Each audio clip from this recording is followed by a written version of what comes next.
Pronto, obrigada, Lara. Vamos lá.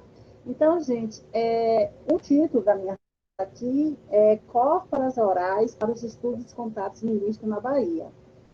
E esse título, na verdade, pode deixar lá, Lara, ficou muito pretencioso, muito, assim, vamos dizer assim, com muita pretensão, né, falar de corporas orais para os estudos dos contatos linguísticos. Então, eu quero demarcar aqui, né, quais são esses contatos linguísticos de que eu vou falar.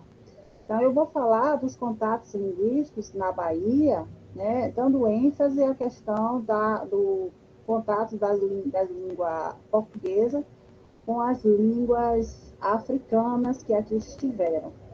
Então, este vai ser, vamos dizer assim, o meu enfoque principal. Sabemos que eu poderia estar falando aqui o contato com línguas indígenas, inclusive eu tenho um trabalho nessa área, né, foi escrito em parceria, né, com uma professora Mariana, a professora Zenaide e eu, nós tratamos, né, que foi publicado num livro, nós apresentamos um trabalho lá no GELNI, e foi publicado num livro em comemorativo dos 40 anos do GELNI, que nós tratamos dos índios que ficaram lá na região ali, onde hoje está Petrolina, Juazeiro, né? Mas eu poderia estar falando de línguas indígenas, né, de outras línguas, mas o meu enfoque vai ser com as línguas africanas, tá? Esses contatos linguísticos aí, é isso aí que eu vou tratar. Então, por favor, Lara, pode passar. Então, porque, né, como a professora Rejane também já colocou, né, eu tenho me dedicado nos últimos anos, aliás, toda a minha carreira acadêmica eu sempre foquei, né, desde o mestrado, com essa questão do contato com línguas africanas aqui na Bahia. Então, por que esse interesse? Porque, dada a expressiva presença de africanos escravizados e de seus descendentes no Brasil, as línguas e as variedades faladas por africanos e seus descendentes, historicamente, sempre foram minorizadas, mas nunca foram minoritárias. Haja vista que, nos primeiros séculos do Brasil, aqueles que teriam adquirido o português como primeira língua, os portugueses que são os portugueses e seus descendentes, são contados como apenas representativos de um terço da população, né, do Brasil, nos 4 primeiros séculos da sua história. Então, aí eu faço referência ao trabalho de Mussa, 91, que é um livro já se tornou um verdadeiro clássico quando se fala de demografia histórica. Então, eu estou colocando aí que realmente as línguas que os africanos e as variedades também que esses africanos e seus descendentes falavam, esse percentual foi muito representativo, né, na nossa sócio-história. Então, a minha apresentação aqui, ela vai focar muito essa questão da formação sócio-histórica do português brasileiro, né? Então, eu vou falar dessa questão dos contatos e a importância desses contatos para a língua que falamos no momento, né, atual, que é o português brasileiro. Pode passar.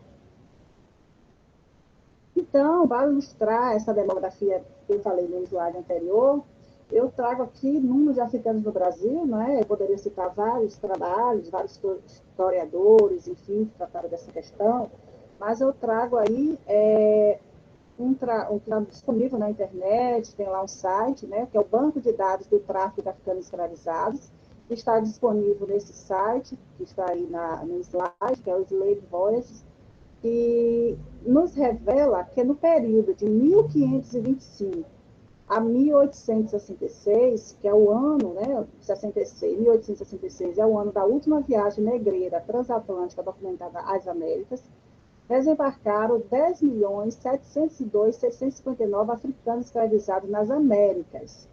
Quando eu falo Américas, aí eu estou falando do Caribe, eu estou falando, né, da Argentina, estou falando da América do Sul, né, e inclusive a América do Norte, os Estados Unidos.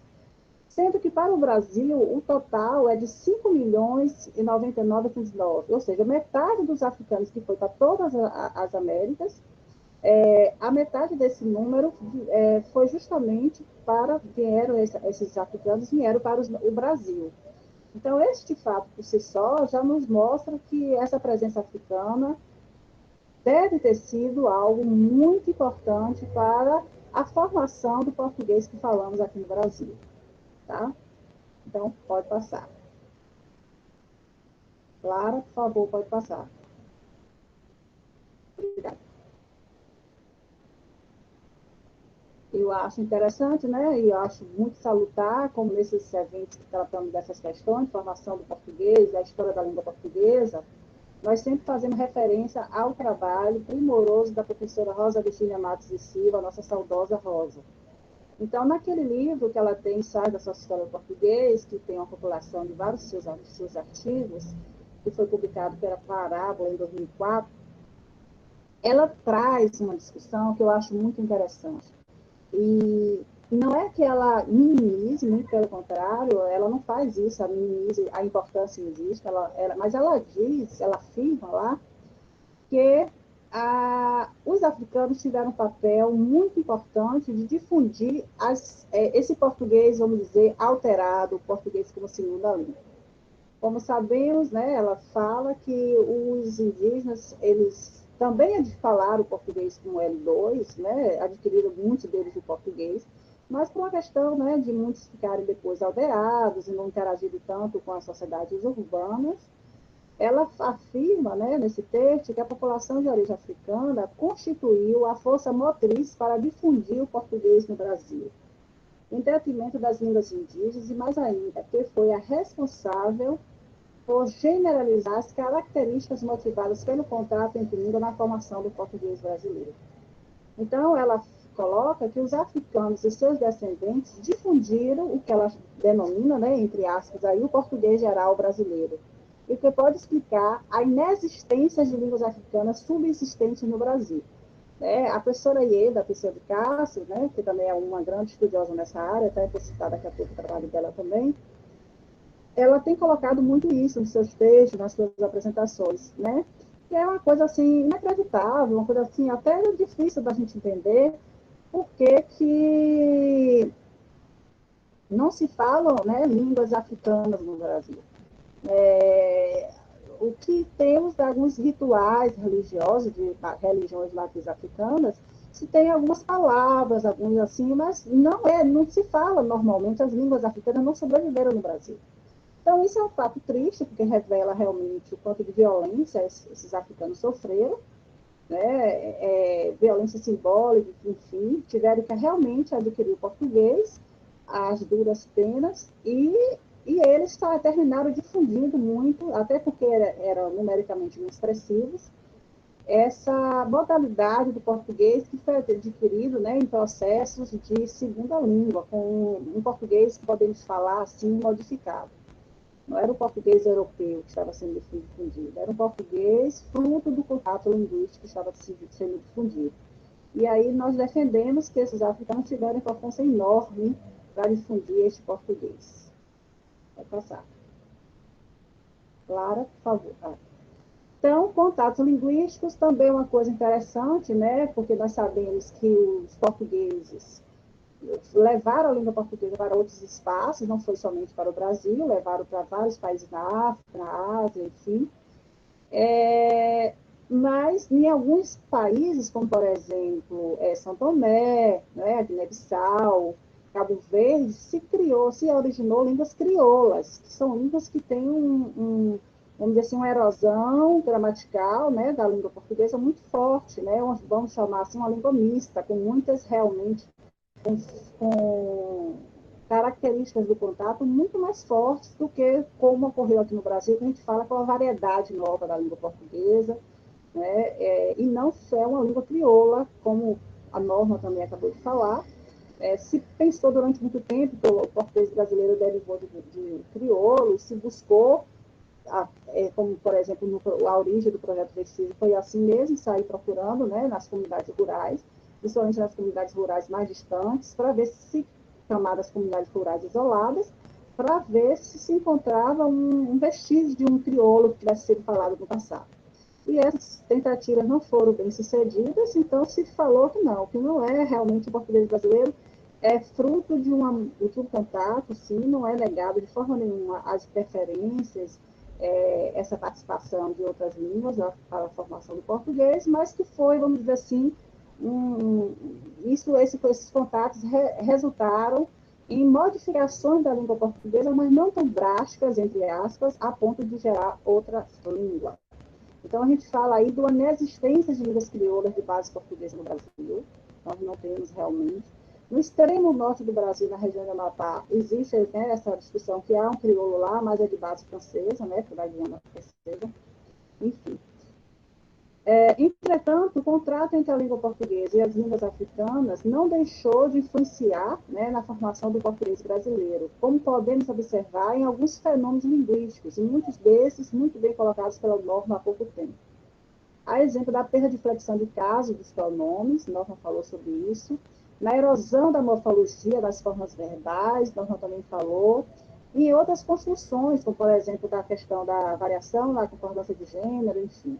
E também a exemplo de construções com objetos duplos, a exemplo, por exemplo, de dei a comida aos meninos, com esse, vamos dizer assim, com esse apagamento da proposição, né? Em vez de se falar dei a comida aos meninos, tem esse objeto direto duplo, né? Dei a comida aos meninos. Fenômenos estes que são muito frequentes em variedades que guardam resquícios de um passado de contatos linguísticos. Então, Norma também falou, né, do trabalho do Sr. Alan Bass, esse texto que eu, inclusive, utilizo bastante com os meus alunos, que é um texto de 95, em que ele coloca vários fenômenos que ele encontrou em comunidades rurais, principalmente na comunidade de Helvécia, que são também encontrados em línguas crioulas, né, de base portuguesa. Então, é um indício, né, que esses contatos gerou modificação na estrutura da língua portuguesa. Pode passar lá, por favor.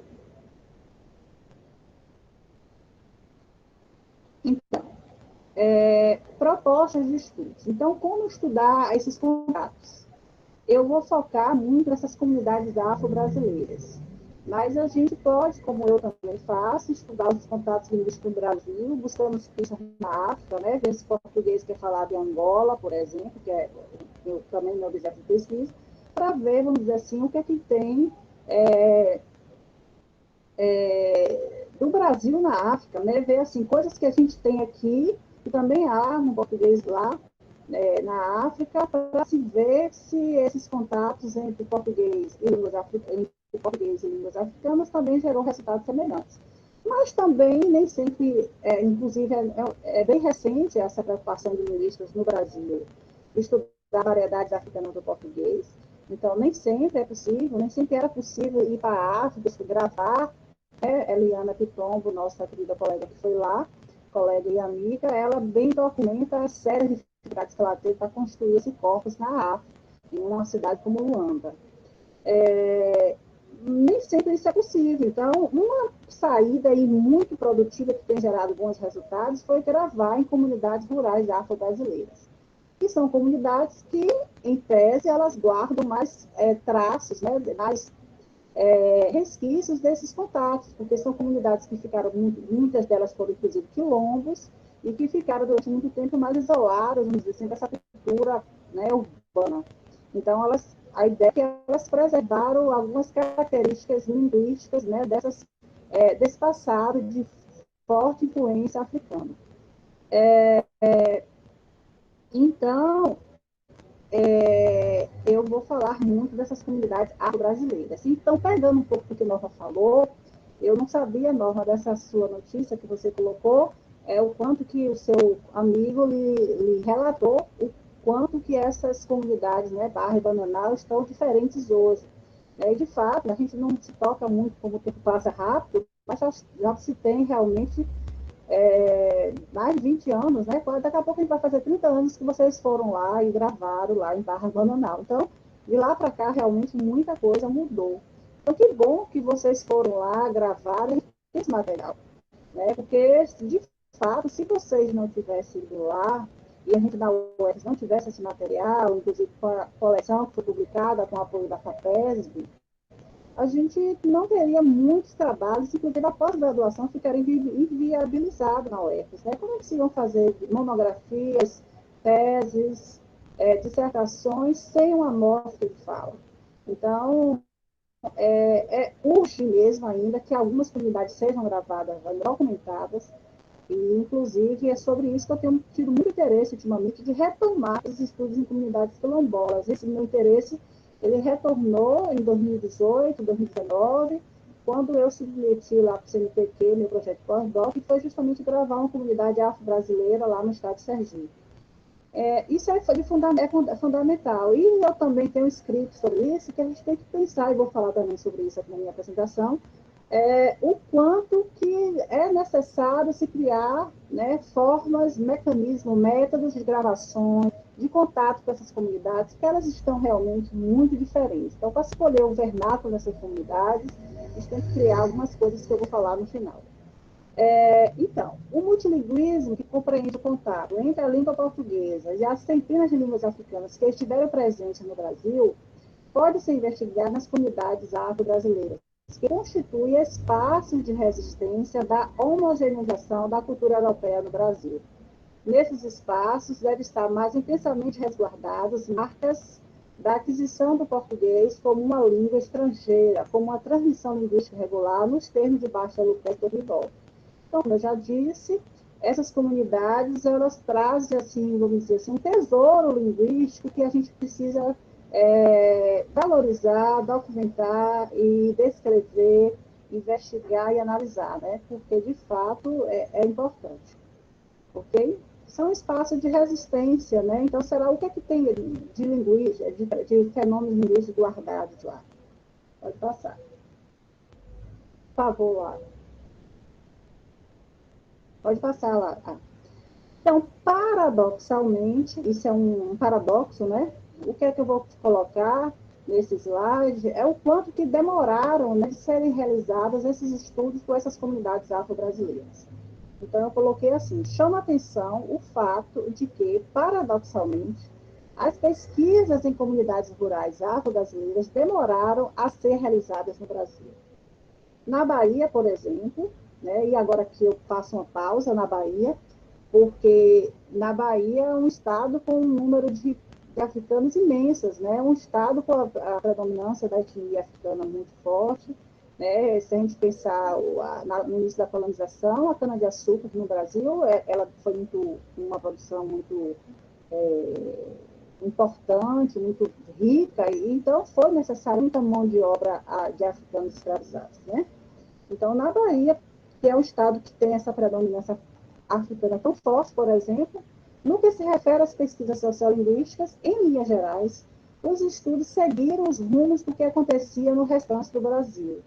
Isto é, a redação de estudos com dados de fala urbana, notadamente coletados em entrevistas com informantes curtos, não obstante o pioneirismo do trabalho dialetológico iniciado na década de 60, aí eu cito o trabalho, né, do Abras Prédios Baiano, de Rossi, a Sancê, que é de Nacalu, e Ferreira, a Carlota Ferreira.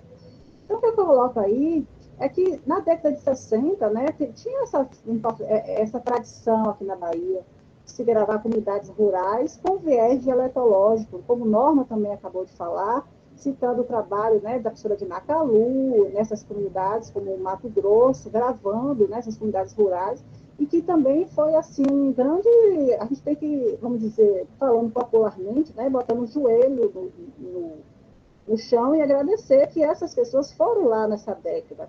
Porque, como já sabemos que hoje já está bem diferente, né? A mídia, a televisão está lá. Então, isso, o vernáculo dessas pessoas estão modificados. Então, que bom que foram lá na década de 60 e gravaram.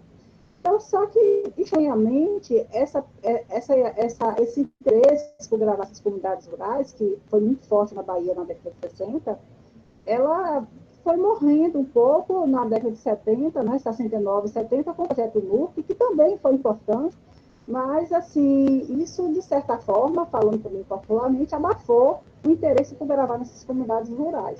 Então, com isso, os estudos dos contatos linguísticos na Bahia, que a gente sabe que esses contatos linguísticos ficaram muito mais circunscritos em ambientes rurais, eles demoraram de serem realizados esses estudos, né?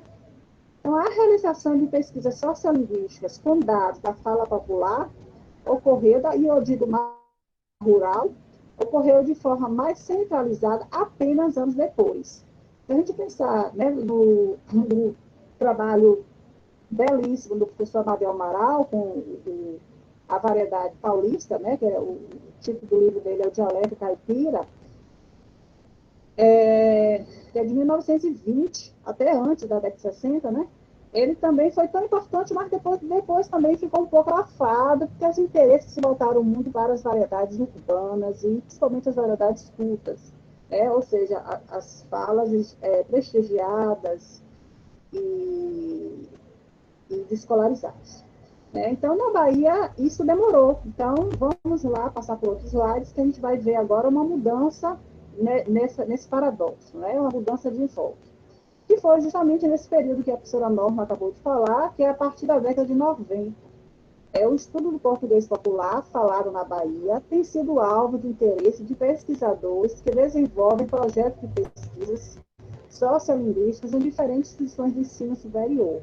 Então, aí as universidades públicas, né, têm esse destaque de ter retomado esses interesses nesse português falado em comunidades rurais, português popular falado em comunidades rurais. Quanto às pesquisas de documentação e descrição sociolinguística para os estudos de contatos linguísticos, é inegável a valiosa atuação do professor Alan Bax, que já no início da década de 90 realizava incursões em comunidades rurais afro-brasileiras baianas, buscando encontrar vestígios de falares crioulos. Então, aí tem um texto que eu fiz referência há pouco, que Norma também fez referência. Mas, na verdade, acho que o professor Alan, ele começou esses estudos na década de 1990, 92, 93, ele sempre viajava, né, para essas comunidades aqui no interior da Bahia. Né? E engraçado que nessa época ele morava na Austrália, né? Ele era professor lá. Então, do outro lado do mundo, com esse interesse, e que bom que isso também aconteceu. Então, ao que se juntou depois o professor Dante Lucchesi, que também tem dado uma inegável contribuição nesses estudos de contatos linguísticos, né, na Bahia, principalmente com enfoque com línguas africanas, né, seguindo a tradição lá do professor Baxter. Obviamente, não se pode deixar de mencionar um trabalho também valioso da professora Ieda Pessoa de Castro, que em 76, quando muitos dos que nos assistem nem sonhavam em nascer, e em 76 a professora Ieda chamava atenção para a participação africana na constituição do português brasileiro. Com a sua pesquisa de doutoramento, ela se doutorou, né, se eu não me engano, foi na Nigéria, foi num país africano, né? Ela se doutorou em 76 e que resultou no seminal livro que se intitula Falares Africanos na Bahia, que foi lançado em 2001, a sua primeira edição. Então, nesse livro, que inclusive está aqui na minha frente, porque eu estou orientando um trabalho sobre o léxico, e ela tem uma contribuição, embora ela trate também de fenômenos morfossintáticos e fonéticos, fonológicos, ela se deteve muito, a pesquisa dela é muito citada na área do léxico, né? Porque ela realmente ela fez a gravação na região do Recôncavo, em Terreiros, né? E conseguiu pegar muitas dessas lexias e focou muito essa questão da importância da africana na constituição do português brasileiro. Quem já foi meu aluno sabe que eu evito e eu me policio bastante para falar influência africana no português do Brasil, porque eu sempre falo, não é influência. Influência é uma coisa marginal, né? É uma coisa menor. Realmente, foi tudo muito brincado, né? Esse contato. Não é uma simples influência, né? Então, seria uma participação mesmo ativa desses falares africanos na formação do nosso português, que é falado aqui no Brasil. Então, graças a esses pesquisadores, que eu acabo de citar nesse slide, o professor Baxter, Lucchesi, Castro, essa preocupação foi voltando, né? E aí a gente também vai falar de outros projetos que também surgiram bem nessa época, como o projeto A Língua Portuguesa Semiárabe Baiana, que Norma muito bem apresentou. Pode passar, Lara, por favor. Então, no momento atual, e aí eu não tenho pretensão alguma, né? Eu já tive pretensão no título, mas agora eu vou logo avisando também, como eu avisei acerca do título, atualmente eu não tenho a pretensão de esgotar todos os trabalhos todos os projetos que focam que tratam dessas pesquisas, né, dos contatos linguísticos na Bahia. Eu trouxe apenas três, até porque alguns eu não tenho informações ainda. Inclusive, eu faço um apelo para quem não assistir, que entre em contato comigo para que a gente possa dialogar, e eu estou querendo realmente fazer um mapeamento desses trabalhos sobre contatos com línguas africanas aqui na Bahia. Então, eu tenho, por exemplo, acabei de ter recentemente informações, que inclusive a professora Mariana e a professora Ginati que me falaram, que tem uma doutoranda do nosso PPG, do nosso programa, que está gravando na região de Irecê, que é da Daiane Lemos, né, que está gravando uma comunidade quilombola, né, lá naquela região lá de Irecê. Então, é mais um projeto. Né? Então, eu acho que a gente pode depois também conversar um pouco mais sobre isso depois. Então, atualmente, as pesquisas linguísticas em comunidades rurais afro-brasileiras no estado da Bahia possuem enorme capilaridade, como a criação de projetos em todas as regiões do estado. Isso é muito bom. Algo louvável e desejável. Haja vista que a Bahia possui um número considerável de comunidades certificadas como quilombolas, segundo os dados da Fundação Cultural Palmares.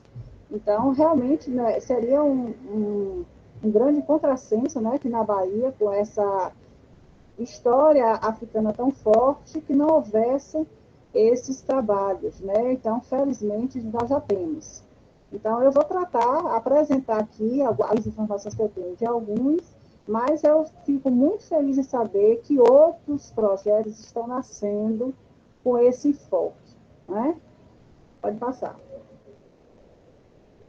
Então, ficou pequenininho aí a letra agora. Eu vou falar pequeno desse, porque, ou vou falar rapidamente deste, porque Norma já acabou falando bastante, bem detalhadamente, com muita propriedade sobre o projeto, que o primeiro deles que eu coloquei, que é a língua portuguesa semiárido baiano. Então, como ela acabou de colocar, foi assim, paralelamente, né, concomitantemente com a história lá do Vestígios, né, que foi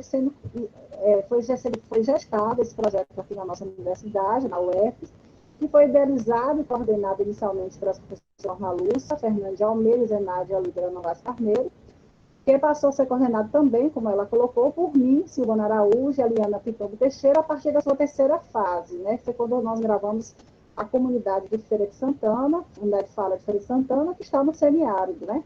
Mas antes de gravar essa comunidade urbana e rural aqui em Feira de Santana, que já é uma cidade, né, grande, vamos falar, porque é a segunda maior do estado, elas foram bravamente, como a Norma colocou, para o interior e principalmente em várias comunidades rurais da Bahia. E elas tiveram essa preocupação de realmente pegarem essas comunidades bem diferenciadas, para ver realmente formações sociohistóricas diferenciadas. Então, testando a questão da comunidades com maior predominância, né, de sócio-historicamente com a presença indígena mais forte, outras com comunidades com a presença africana mais forte, outras comunidades portuguesas mais forte. Então, isso foi muito bom para a gente, essa questão da sócio-história do português. Então, o critério utilizado para a construção da amostra foi o de que as localidades deveriam possuir formações sócio-histórico-demográficas diferenciadas, fazendo parte principalmente de dois importantes fatores do processo de urbanização no interior do Estado. O chamado ciclo da agropecuária, que foi do século XVII a XIX, foi Jerônimo Moab e Feira de Santana, e da mineração, século XVIII, mais densamente, de Pontas e Caene. Então, no texto de Almeida e Carneiro, 2008, a gente tem mais informações sobre esses critérios das comunidades, mas não apresentou de forma muito detalhada. As quatro micro-regiões contempladas no escopo do projeto são a Chapada Diamantina, Piamonte da Diamantina, Paraguaçu e Nordeste,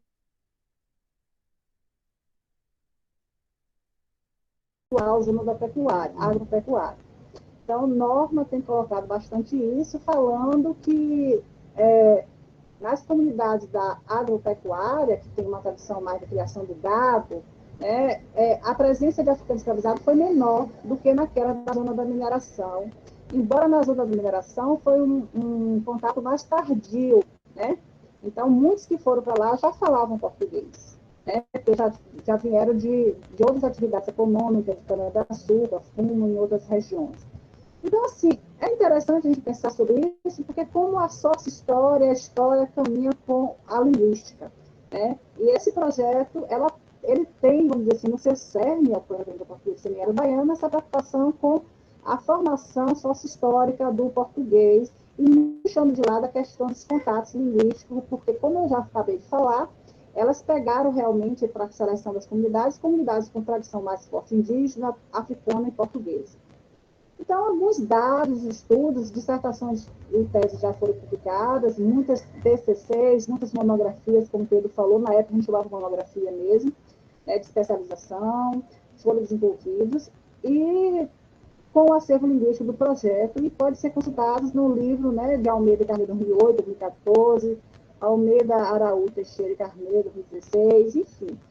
Já há dissertações, livros publicados com resultados dessas gravações tão duramente constituídas, né, com todas as mazelas, a gente sabe gravar esses dados, ainda mais quando não se tem muita verba, né? Então, isso foi realmente um trabalho muito louvável. Pode passar. Então, um segundo projeto que eu trato, que é o projeto Vertentes, que também já foi citado aqui, que foi oficializado em 2001, coordenado pelo professor Dante Lucchesi, que tem como campo de observação comunidades rurais afro-brasileiras isoladas, né? E aí eu coloquei entre aspas, porque é como eles, como está lá, né, no projeto. Então, Barra e Bananal, como o Norman já falou também, o professor Dante terminou gravando, né, gravou também, assim também como o projeto anterior que eu falei, que é o português semiárido baiano. Então, ele gravou em Barra Bananal, em Elvésia, Cinzento, Sapé, de diferentes regiões também do estado da Bahia, comunidades rurais e também comunidades rurais não marcadas etnicamente, como, por exemplo, o interior de Santo Antônio de Jesus, de Poções, e também comunidades urbanas de Salvador, para ver realmente a difusão, né, desse português popular, como é que ele está se difundindo até chegar na capital, né? Como é o português popular falado em comunidades isoladas, comunidades etnicamente marcadas como de descendentes de africanos, comunidades não com essa etnia tão marcada, como comunidades rurais, simplesmente, e também com comunidades de pequenos interiores até chegar, né, na zona da capital do estado. Então, na coletânea que foi organizada por Luquezzi Bastos Ribeiro, em 2009, também já tem mais de 10 anos, né, há mais informações sobre esse projeto. Pode passar. Esse terceiro projeto, e esse é o último que eu trago aqui, realmente eu fui pegando aqueles projetos que tratam realmente de comunidades né, comunidades rurais afro-brasileiras. Eu pego o projeto que é a amostra de fala das comunidades quilombolas Rio das Rãs e Lagoa das Piranhas, Bahia, que tem como foco a região oeste da Bahia. Inclusive, no PPGEL já houve uma dissertação, que eu me lembro, que foi a de Marcelo, que é lá dessa região, Santa Maria da Vitória, que ele atua nesse projeto. Então, já houve uma dissertação definida no PPGEL, da UFES, com esse português quilombola, rural, lá da região oeste. Mas esses professores da UFOB, que tem como foco a região, assim, então esses professores foram documentar essa região que ainda não havia sido documentada no ponto de vista linguístico. Então, já havia trabalho de antropólogos, sociólogos, mas não havia trabalho de linguistas. E esse projeto linguístico foi iniciado em 2015 com essas comunidades quilombolas. O professor Danilo da Silva Santos, da UFOB, deu início a esse projeto de caráter sociolinguístico, visando constituir um corpus da região de Bom Jesus da Lapa, margem do Rio São Francisco, a 779 quilômetros de distância de Salvador. Mais recentemente, o professor, juntamente com outros pesquisadores da UFOB, da UF, por exemplo, a professora Cristina Figueiredo, está realizando a recolha e análise de fala rural do município de Santa Maria da Vitória, que fica um pouco mais distante de Salvador, que é a 867 quilômetros. Localizado na margem esquerda do Rio São Francisco, com o projeto Falares Baiano do Além São Francisco. Então, a professora Zenaide sempre tem colocado, que a professora Rosa chamava atenção, que não havia trabalhos com essas comunidades rurais nessa região oeste, né? Então, de 2015 para cá, já está havendo. Então, eu posso afirmar aqui que eu acho que a Bahia toda já está sendo mapeada em termos linguísticos e em termos sociolinguísticos. E também em termos da sociolinguística de contato, que é essa sociolinguística, estudos sociolinguísticos, que tem essa preocupação em entender os contatos do português com essas línguas africanas. Né? Embora a sociolinguística de contato, também se tem essa preocupação contato com línguas indígenas, de imigração, outras línguas. Né? Eu estou me atendo aqui com línguas africanas, conforme eu disse no início. Então, aqui eu encerro essa parte de citar projetos de que eu tenho conhecimento. Sei que há outros em termos assim, de trabalhos, vamos dizer assim, independentes, né? Alguns trabalhos de graduação que são realizados, gravando, por exemplo, Cachoeira, amigos de comunidades quilombolas, enfim. Mas projetos institucionais que eu tenho conhecimento são esses três, e o projeto de Daiane lá, que ela está também, é um projeto que eu acredito que já esteja também institucionalizado, né, na UNEB, enfim. Avanços.